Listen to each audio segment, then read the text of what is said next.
નમસ્કાર વિદ્યાર્થી મિત્રો, વેદ ડિજિટલ એજ્યુકેશનમાં હું કલ્પેશભાઈ કોલડિયા તમામ વિદ્યાર્થી મિત્રોનું હાર્દિક સ્વાગત કરું છું. વિદ્યાર્થી મિત્રો, આજે આપણે બદલાયેલા અભ્યાસક્રમ મુજબ એટલે કે સંપૂર્ણ નવા અભ્યાસક્રમ મુજબ ધોરણ 10 ચેપ્ટર પણ 10 વર્તુળની થિયરી આ વિડીયોની અંદર આપણે શીખીશું. તો જે વિદ્યાર્થી મિત્રો આપણી ચેનલની અંદર નવા છે તે આપણી ચેનલને લાઈક કરે, શેર કરે, સબસ્ક્રાઈબ કરે તથા ખાસ એક અગત્યનું મિત્રો તમને એ કહેવાનું કે તમારા મોબાઈલની અંદર જઈ પ્લે સ્ટોરની અંદર જઈ વેદ ડિજિટલ એજ્યુકેશન નામની એપ્લિકેશન છે, સર્ચ કરો, ડાઉનલોડ કરો, ઇન્સ્ટોલ કરો. ઇન્સ્ટોલ કર્યા બાદ ઓપન કરશો એટલે આ રીતનું પેજ ખુલશે. આ પેજની અંદર તમારે માત્ર અહીંયા તમારો મોબાઈલ નંબર એન્ટર કરવાનો છે. એટલે તમને મોબાઈલ નંબર એન્ટર કરી અને સેન્ડ ઓટીપી ઉપર ક્લિક કરશો એટલે તમારી પાસે એક ઓટીપી આવશે. જે ઓટીપી તમે જેવો એન્ટર કરશો મોબાઈલની અંદર એટલે ડાયરેક્ટ તમારા મોબાઈલની સ્ક્રીન ઉપર આ પ્રકારનું પ્રથમ પેજ છે, સ્ક્રીન છે, એ તમને જોવા મળશે. એમાં તમે જોઈ શકો છો કે નવા સંપૂર્ણ અભ્યાસક્રમ મુજબ ધોરણ 9 અને 10ના ગણિત વિજ્ઞાનના વિડીયો લેક્ચર જે છે એ તમને પેડ કોર્સની અંદરથી તમે ડાઉનલોડ કરી શકો છો, સાથે જોઈ પણ શકો છો. ડાઉનલોડ કરેલા હશે તો જ્યારે પણ આપણી પાસે ઇન્ટરનેટ અવેલેબલ ન હોય, ઓફલાઈન હોય, બરાબર, ઘણી વખત શક્ય ન હોય તો ડાઉનલોડ કરેલી વસ્તુ હશે તો આપણે તેને રિવિઝન માટે જોઈ શકીએ છીએ અને આપણું રિવિઝન છે તે સારું કરી શકીએ છીએ. એ સિવાય ધોરણ 3 થી 12ના દરેક વિષયના વિડીયો છે તમને અહીંયાથી જોવા મળશે, બરાબર. પછી એક્ઝામ પેપરની વાત કરવામાં આવે, એક્ઝામ પેપરનું જે ફોલ્ડર છે તો એની અંદર આવનારી જે એક્ઝામો હોય, એકમ કસોટીઓ હોય, પ્રથમ સામાયિક, દ્વિતીય સામાયિક છે, વાર્ષિક છે, બોર્ડ એક્ઝામ છે, બરાબર. તો એ જે એક્ઝામ આવનારી છે એ એક્ઝામને અનુરૂપ આઈએમપી સવાલો સાથેના પ્રશ્નપત્રોવાળી પીડીએફ સંપૂર્ણ સોલ્યુશન સાથે તમે ત્યાંથી જોઈ શકો છો, બરાબર. જેની અંદર મોસ્ટ આઈએમપી બધા સવાલ લેવામાં આવેલા હોય છે. કઈ રીતે આપણે આની આગળ પ્રોસેસ કરવી, કઈ રીતે જવું, તો આપણે આપણું ધોરણ પસંદ કરવાનું કે ભાઈ ધોરણ 10 ઉપર હું ક્લિક કરીશ એટલે એની અંદર આ વિષયોવાળું લિસ્ટ ખુલશે. એની અંદર કે ભાઈ ગણિત ઉપર હું ક્લિક કરીશ એટલે એના ચેપ્ટર ઓપન થશે અને એમાં આપણે કોઈ પણ જે ચેપ્ટરનું રિવિઝન આપણે કરવું છે એ ચેપ્ટર ઉપર ક્લિક કરીએ તો એ ચેપ્ટરની અંદર જેટલા વિડીયો છે, બરાબર, ગણિત હોય તો થિયરીના વિડીયો, બરાબર, પછી સ્વાધ્યાય પ્રમાણેના અલગ અલગ વિડીયો તો તમે ત્યાંથી જોઈ શકો, પ્લસ ડાઉનલોડ પણ કરી શકો. આ સિવાય જો વાત કરવામાં આવે તો શાળા મિત્ર એપની અંદર પણ વેદ ડિજિટલ એજ્યુકેશનના વિડીયો લેક્ચર છે એ તમે જોઈ શકો છો. કઈ રીતે? સ્મોલ, નાની માહિતી, બરાબર. શાળા મિત્ર એપ ડાઉનલોડ કરવાની છે મિત્રો, ઇન્સ્ટોલ કરી અને ઓપન કરશો. અહીંયા તમારે તમારું ધોરણ પસંદ કરવાનું છે, બરાબર. ધોરણ પસંદ કરી એટલે અહીંથી તમને ધોરણ જોવામાં આવશે. એ ધોરણની અંદર પ્રવેશ કરશો એટલે એના વિષય આવશે. વિષય ઉપર સિલેક્ટ કરશો એટલે વિષયની અંદરના ચેપ્ટર પ્રમાણે વિડીયો બતાવશે તમને, એક ચેપ્ટરની અલગ અલગ, બરાબર. એમાંથી કોઈ એક વિડીયો ઉપરના બટન ઉપર ક્લિક કરશો એટલે જે પેજ આવે છે ને આ પેજ આઈએમપી પેજ છે મિત્રો. આ પેજ મહત્વનું છે. અહીંયા તમારે સિલેક્ટ કરવાનું છે વેદ ડિજિટલ એજ્યુકેશન, બરાબર. એના ઉપર ક્લિક કરશો એટલે તમે જે વિષય અને જે ચેપ્ટર તમે પસંદ કરેલું છે આગળ એ પ્રમાણે એ ચેપ્ટરના અને એ વિષયને અનુસંધાને તમને વિડીયો લેક્ચર તમને જોવા મળશે. ક્લિયર મિત્રો? ખ્યાલ આવી ગયો બધાને? ચાલો, તો આપણે વધારે પડતો તમારો સમય ન બગાડતા આપણે પાઠની થિયરી વિભાગનો પોર્શન છે તે આપણે શરૂ કરીએ. તો પાઠનું નામ પહેલાં જ મેં કીધું એ પ્રમાણે વર્તુળ. તો જે પાઠનું નામ છે એને પહેલાં આપણે સમજવું પડે કે વર્તુળ એટલે શું. ચાલો, તો પહેલાં આપણે વર્તુળની વ્યાખ્યા સમજીએ કે વર્તુળ કોને કહેવાય. સમતલમાં આવેલા, વર્તુળ એટલે શું વ્યાખ્યા આપણે લખીએ છીએ, સમતલમાં આવેલા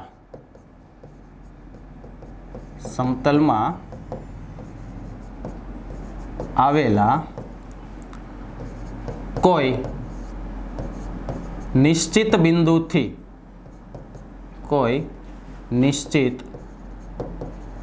બિંદુથી નિશ્ચિત અંતરે નિશ્ચિત બિંદુથી નિશ્ચિત અંતરે આવેલા બિંદુઓનો ગણ અથવા સમૂહ, બરાબર, બિંદુઓનો ગણ અથવા સમૂહ ને વર્તુળ કહે છે. આનો સીધો મતલબ થાય મિત્રો કે વર્તુળ જે છે તે અસંખ્ય બિંદુઓનું બનેલું છે. બરાબર, વર્તુળ શેનું બનેલું છે તો કે અસંખ્ય બિંદુઓનું. હવે જે પ્રમાણે આપણે વ્યાખ્યા લખી છે એ પ્રમાણે આપણે ડ્રો કરવું હોય તો કઈ રીતે થાય? જો સમજો કે આ સમતલ છે, આ તમારું જે સ્ક્રીન દેખાય એ શું છે? એક સમતલ. એ સમતલની અંદર કોઈ એક નિશ્ચિત બિંદુ લીધું મેં, આ નિશ્ચિત બિંદુ, ત્યાંથી હું નિશ્ચિત અંતર લઉં છું કે ભાઈ અહીંથી આટલું, આ નિશ્ચિત અંતર, અને નિશ્ચિત અંતરે આવેલા બિંદુઓના સમૂહને એટલે આપણે આ રીતે આને ડ્રો કરી શકીએ. રેડી? તો બની ગયું છે વર્તુળ. ઓકે, તો જે નિશ્ચિત બિંદુ છે એને આપણે શું કહીએ છીએ તો કે વર્તુળનું કેન્દ્ર. શું કહેવાય નિશ્ચિત બિંદુને? વર્તુળનું કેન્દ્ર. અને નિશ્ચિત બિંદુથી નિશ્ચિત અંતર જે આપેલું છે, નિશ્ચિત બિંદુથી નિશ્ચિત અંતર, બરાબર, તો એને કહેવાય વર્તુળની ત્રિજ્યા, જેને તમે આપણે બધા ઓળખીએ છીએ. ત્રિજ્યા r વડે દર્શાવવામાં આવે છે. ક્લિયર આ વર્તુળ? બરાબર. ચાલો નેક્સ્ટ ટોપિક ઉપર જઈએ.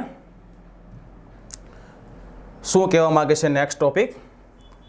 વર્તુળ અને રેખાનો છેદ સમજીએ. ચાલો, શું સમજવાનું છે આપણે? વર્તુળ અને રેખાનો છેદ.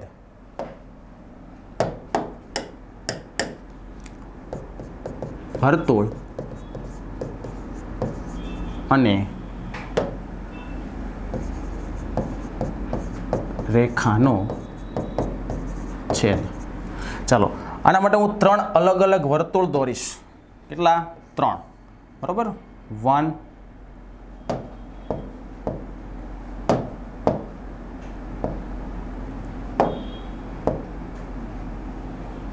પછી બીજું દોરીશ, અને એવી રીતે ત્રીજું વર્તુળ દોરીશ. બરાબર. 3 રેખાઓ ડ્રો કરીશ. આ વર્તુળ માટે આ રેખા, આ વર્તુળ માટે આ પ્રમાણે, અને આ વર્તુળ માટે આ પ્રમાણે. ક્લિયર? બરાબર. ચાલો હવે આને સમજીએ. આપણે આને સમજવાનું છે. આપણે નામ આપી દઈએ. રેખા AB. પછી આને નામ આપી દઈએ રેખા AB. બધાને આપણે એક સરખું નામ આપી દઈએ. બરાબર. અને આને પણ આપી દઈએ રેખા AB. ક્લિયર? ચાલો, પહેલી આકૃતિ તમે જુઓ તો વર્તુળ અને રેખા એકબીજાને છેદતા નથી. ટૂંકમાં હું રેખા અને વર્તુળનો સંબંધ બતાવું છું. વર્તુળ અને રેખા એકબીજાને છેદતા નથી. બીજી આકૃતિ જોશો એટલે તમને ખ્યાલ આવશે કે જે AB નામની રેખા છે તે વર્તુળને માત્ર એક જ બિંદુમાં છેદે છે, એટલે કે સ્પર્શે છે. બરાબર. બીજી જે રેખા છે તે વર્તુળને માત્ર એક જ બિંદુમાં સ્પર્શે છે, અને એ બિંદુ હું કહી દઉં છું P. બરાબર. ત્યાં નામ આપી દઉં છું હું P, કે જે બિંદુ Pમાં સ્પર્શે છે. ક્લિયર? અને ત્રીજી રેખા આપણે જે AB દોરી છે, બરાબર, એ વર્તુળને બિંદુ A અને Bમાં છેદે છે. બરાબર. તો બધાનો મતલબ કંઈક અલગ અલગ છે. જો આની વાત કરીએ કે વર્તુળ અને રેખા, તો રેખા વર્તુળના કોઈ એક બિંદુને સ્પર્શે તો એવી રેખા હોય એને કહેવાય સ્પર્શક. શું કહેવાય મિત્રો? સ્પર્શક. અને જે રેખા વર્તુળને બે ભિન્ન બિંદુમાં છેદે એને કહેવાય છેદિકા. શું કહેવાય મિત્રો? છેદિકા. હવે આ બંનેની આપણે વ્યાખ્યા લખીએ. ચાલો, પહેલાં આપણે લખીએ સ્પર્શકની વ્યાખ્યા, કે સ્પર્શક એટલે શું? આખા પાઠનો આધાર, ભણવા માટેનો પોઈન્ટ એટલે એ સ્પર્શક. બરાબર. ચાલો, સ્પર્શકની આપણે વ્યાખ્યા લખીએ. જે રેખા વર્તુળને માત્ર એક જ બિંદુમાં સ્પર્શતી હોય, એક જ બિંદુમાં સ્પર્શતી હોય તે રેખાને, એમ લખીએ, તે રેખાને સ્પર્શક કહેવાય અથવા સ્પર્શક રેખા કહેવાય. બરાબર. એવી રીતે આપણે હવે બીજી જે આકૃતિ છે નેક્સ્ટ, એટલે કે છેદિકા, તો છેદિકાની વ્યાખ્યા લખીએ. એકવાર તો હું બોલી જ ગયો છું, પણ આપણે લખીએ. બરાબર, છેદિકા એટલે શું? જે રેખા વર્તુળને બે ભિન્ન બિંદુમાં છેદતી હોય, બે ભિન્ન બિંદુમાં છેદતી હોય તેવી રેખાને છેદિકા કહે છે. છેદિકા કહેવાય. રેડી?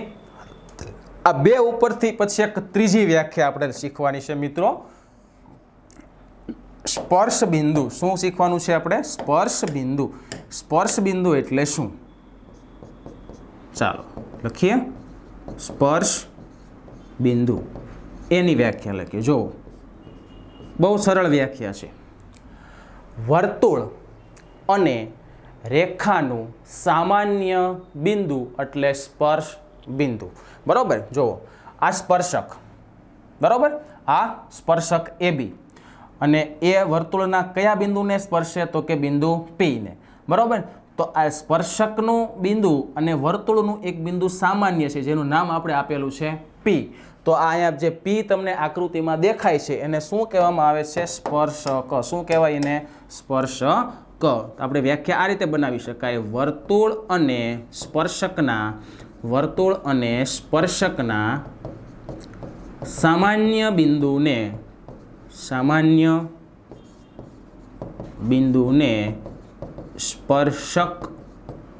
સ્પર્શ બિંદુ કહે છે. સામાન્ય બિંદુને સ્પર્શ બિંદુ કહે છે અથવા કહેવાય.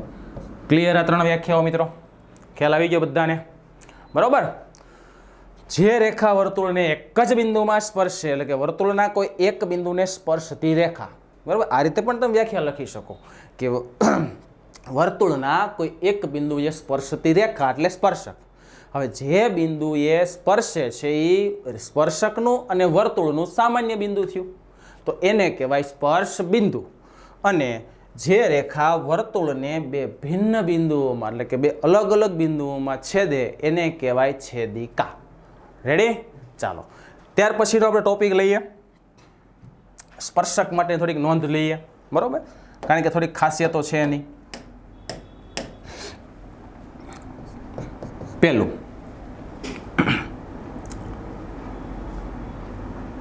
સ્પર્શક વર્તુળના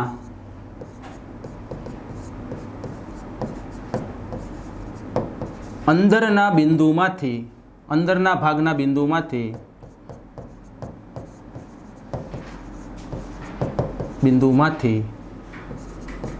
વર્તુળ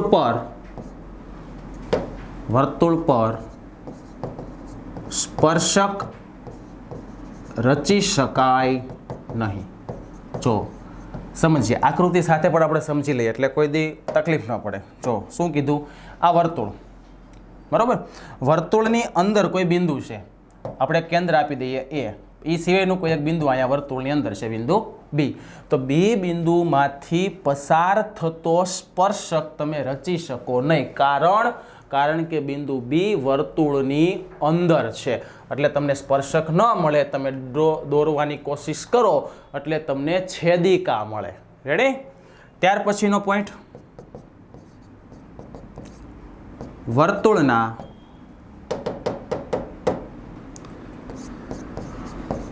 બહારના બિંદુમાંથી, એટલે કે વર્તુળની બહાર આવેલું હોય કોઈ બિંદુ, વર્તુળના બહારના બિંદુમાંથી વર્તુળ પર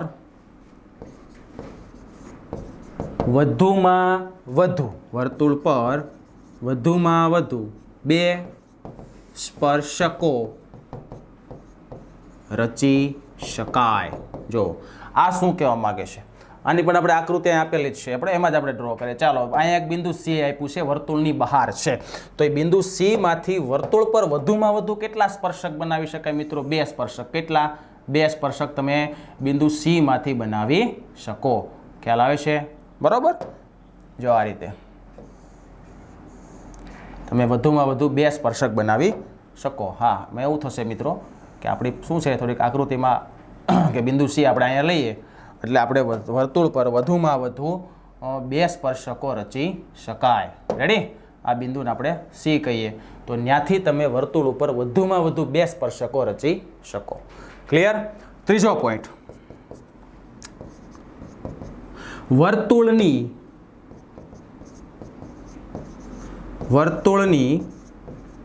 છેદિકાને સમાંતર હોય એવા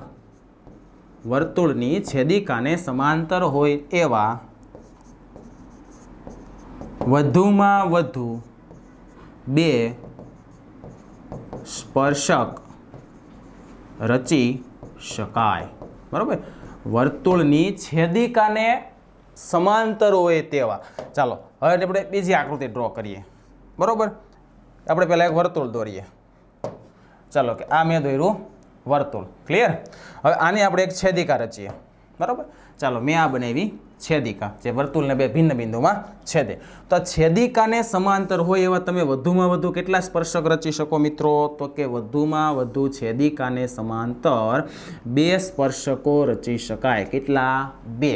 બરાબર? એને સમાંતર હું ત્રીજું ન રચી શકું. રેડી? આ 3 રેખાઓ જે આપણે દોરી, બરાબર, આ 1 2 અને 3, તો એમાંની આ રેખા L છે એ છેદિકા છે. આ શું છે? છેદિકા. અહીંયા લખી દો એટલે યાદ આવે.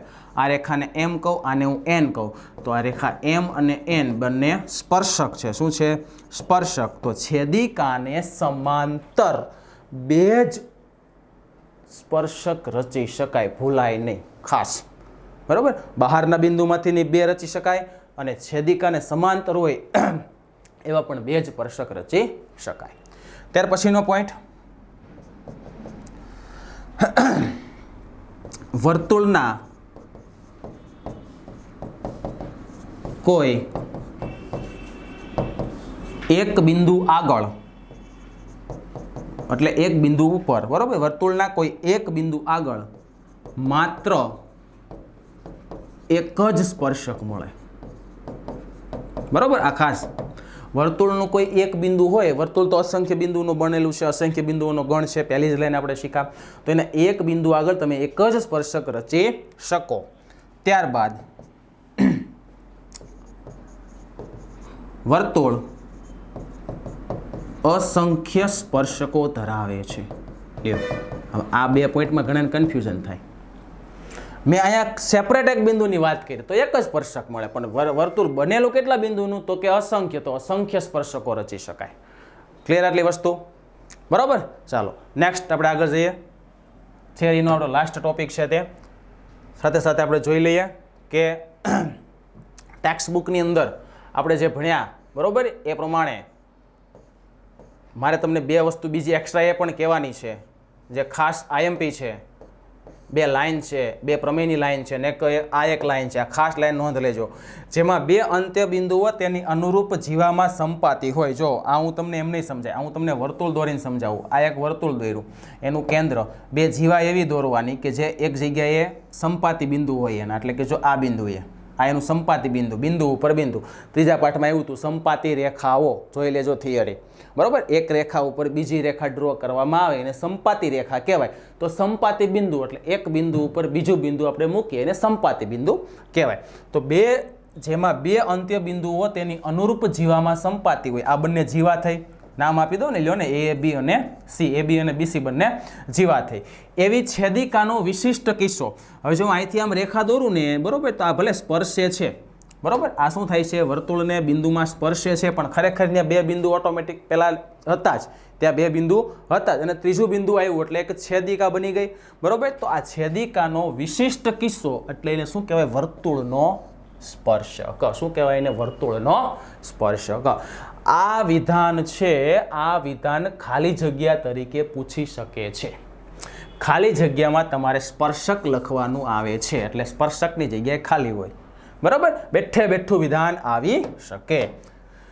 ત્યારબાદ જો પ્રમેયની વાત કરવામાં આવે તો એક તમારે સાબિત કરવાનો છે પ્રમેય 10.1 એટલે કે વર્તુળના કોઈ એક બિંદુએ દોરેલો સ્પર્શ બિંદુમાંથી પસાર થતી ત્રિજ્યાને આ ત્રિજ્યા આ સ્પર્શક અને અહીંયા હોય કાટખૂણો એટલે કે લંબ હોય એટલે કે 90 અંશનો ખૂણો બને અને 90નો ખૂણો બને એટલે સમજી જવાનું કે આ પાઠની અંદર આપણે ફરીથી બરોબર આપણો ખાસ મિત્ર એટલે કે પાયથાગોરસ આને આપણે ઉપયોગમાં લેવો પડશે એટલે કે એના નિયમનો ઉપયોગ આ પાઠમાં થવાનો છે એટલે એને અનુરૂપ દાખલા પણ આ પાઠની અંદર આવશે બરોબર જે આપણે પ્રમેય સાબિત કરવાનો છે બરોબર તે આપણે પ્રમેય વિભાગની અંદર આને સાબિત કરીશું માત્ર ખાલી અહીંયા આપણે એનો પોઈન્ટ સમજી લેવાનો છે જેથી આપણને આગળનો થિયરી સમજવામાં તકલીફ ન પડે પોઈન્ટ સમજાવવાનું કારણ શું છે કે આગળની થિયરીમાં આપણને તકલીફ પડે નહીં ત્યાર પછી એક બીજો પ્રમેય છે બે પ્રમેયમાંથી કોઈ પણ પ્રમેય પૂછાઈ શકે છે બંને પ્રમેય આઈએમપી છે આની અંદર બરાબર બે જ પ્રમેય છે આખા પાઠની અંદર બીજો પ્રમેય શું છે તો કે વર્તુળની બહારના બિંદુમાંથી દોરેલા સ્પર્શકોની લંબાઈ સમાન હોય આ વર્તુળ ઓ કેન્દ્રિત વર્તુળ બહારનું બિંદુ પી માંથી એક સ્પર્શક દોર્યો પી ક્યુ અને બીજો દોર્યો પી આર તો પી ક્યુ અને પી આરની લંબાઈ સમાન હોય છે આવું સાબિત કરવાનું થશે બરાબર જે આપણે પ્રમેય વિભાગની સાબિતી છે એની અંદર એટલે આપણે એના લેક્ચરની અંદર આપણે બંને સાબિત કરીશું બરાબર ચાલો નેક્સ્ટ આગળ જઈએ થિયરીનો લાસ્ટ ટોપિક કહી શકાય આને સામાન્ય સ્પર્શકો કેવા સ્પર્શકો સામાન્ય એટલે બબ્બે વર્તુળ તમારે દોરવા પડે અલગ અલગ સ્થિતિમાં તો બબ્બે વર્તુળ 5 અલગ અલગ સ્થિતિમાં દોરી શકાય છે કેટલી 5 એની અલગ અલગ સ્થિતિ છે જો કઈક સ્થિતિ છે એક હું આ રીતે દોરું છું જેને હું કહી શકું સમકેન્દ્રી વર્તુળ કેવું સમકેન્દ્રી કે આ બે વર્તુળ છે એનું કેન્દ્ર એક જ છે બીજું હું આ રીતે દોરું છું આ વર્તુળને કહેવાય અંદરથી સ્પર્શતું વર્તુળ કેવું અંદરથી સ્પર્શતું વર્તુળ અંદરથી સ્પર્શતા વર્તુળ ત્રીજી આકૃતિ હું આ રીતે દોરું છું જે બહારથી સ્પર્શતા વર્તુળ કહેવાય કેવા બહારથી સ્પર્શતા વર્તુળ ચોથી આકૃતિ આ રીતની આવશે જેને કહેવામાં આવે છે બહારથી છેદતા વર્તુળ જો ઓલું સ્પર્શે આ છેદે બરોબર અને પાંચમી આકૃતિ કે વર્તુળ અંદર કે બહાર એક જગ્યાએથી સ્પર્શતા કે છેદતા નથી બરાબર વર્તુળની જોડી હોય તો જ આપણે નક્કી કરી શકીએ કે સામાન્ય સ્પર્શક એટલે શું એની નોંધ શું આ ટોપિકનું નામ છે સામાન્ય સ્પર્શકોની નોંધ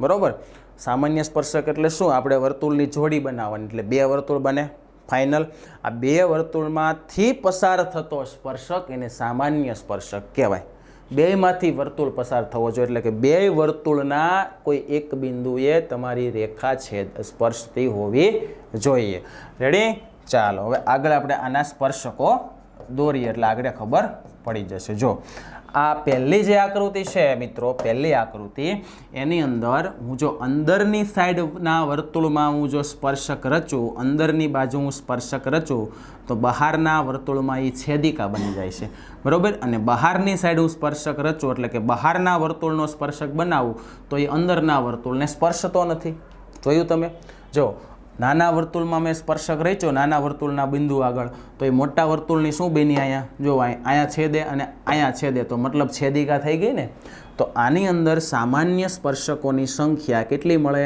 શૂન્ય કેટલી મળે શૂન્ય એટલે કે સામાન્ય સ્પર્શકો આની અંદર છે નહીં મળતા નથી બરાબર એટલે આપણે લખી શકાય સામાન્ય સ્પર્શક બરાબર કેટલા 0 એટલે કે મળે નહીં નેક્સ્ટ બીજી આકૃતિ જોઈએ કે જે બે વર્તુળ અંદરથી સ્પર્શે છે તો જે બે વર્તુળ અંદરથી સ્પર્શતા હોય તો તમે જોઈ શકો છો તમને જવાબ મળી ગયો છે તો આના સામાન્ય સ્પર્શક કેટલા થશે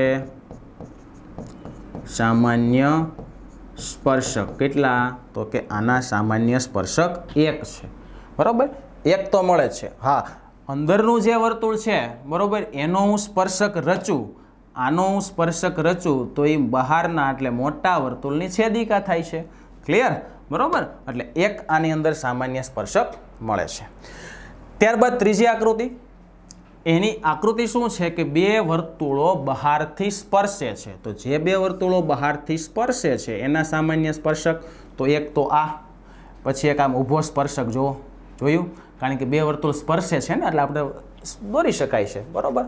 અને એક આવી રીતે આમ દોરી શકાય કે નહીં મિત્ર, જોવો જી, ખ્યાલ આવ્યો? તો કેટલા મળ્યા મને મિત્રો? તો કે સર 3 મળે છે. કેટલા મળે છે? 3. એટલે કે આની અંદર શું લખાય? સામાન્ય સ્પર્શક કેટલા? 3. રેડી? ચોથી આકૃતિમાં આવીએ.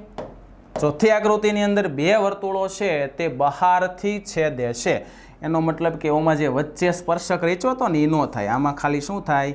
2 સ્પર્શક મળે. જો આ રીતે તમને 2 સ્પર્શક મળશે, બરાબર. જો આ રીતે આપણે ડ્રો કરીએ એટલે તમને 2 સ્પર્શક મળી જશે, બરાબર. હા, થોડું ઘણું આમ તેમ ચાલે, વાંધો નહીં. કેટલા સ્પર્શક મળે છે આની અંદર સામાન્ય? તો કે 2, બરાબર. તો લખીએ આપણે સામાન્ય સ્પર્શકો કેટલા છે આની અંદર? 2. નેક્સ્ટ છેલ્લી આકૃતિ જોઈએ. બે વર્તુળ નોખા અલગ અલગ, સ્પર્શે નહીં, છેદે નહીં, અંદરથી નહીં, બહારથી નહીં, ક્યાંયથી નહીં, બરાબર. તો એના માટે કઈ રીતના સ્પર્શક મળશે? જો એક તો આપણે આ રીતે ડ્રો કરી શકીએ, એક આ સ્પર્શક, બરાબર. ઓકે, છેદિકા બની જશે ને, કોઈ વાંધો નહીં, ચાલે. જો એક આ સ્પર્શક, પછી એક આ સ્પર્શક, આ રીતે, બરાબર.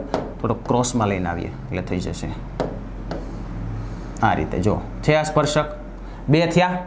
પછી એક આમ ક્રોસ દોરીએ એટલે ત્રીજો સ્પર્શક મળે. જો આ, અને એક આમ ડ્રો કરીએ એટલે 4 સ્પર્શક મળે. કેટલા મળે મિત્રો? 4. જોયું? કેટલા થયા આની અંદર? 4 સ્પર્શક થયા. કેટલા? 4.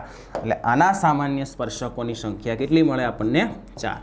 લખી નાખીએ સામાન્ય સ્પર્શકો બરાબર કેટલા? 4. ક્લિયર થાય છે બધાને? ખ્યાલ આવી ગયો? બરાબર. તો વિદ્યાર્થી મિત્રો, આ પાઠની અંદર આપણે થિયરી પૂરી થાય છે. તો આના જે દાખલા આવે છે એ તમારે ખાસ બંને પ્રમેય ઉપર આધારિત રહેશે, એટલે કે સમાન લંબાઈ સ્પર્શકોની અને પાયથાગોરસ એટલે કે લંબ હોય તે. એટલે ખાસ પાયથાગોરસનું રિવિઝન આપણે કરવું પડશે. ધન્યવાદ.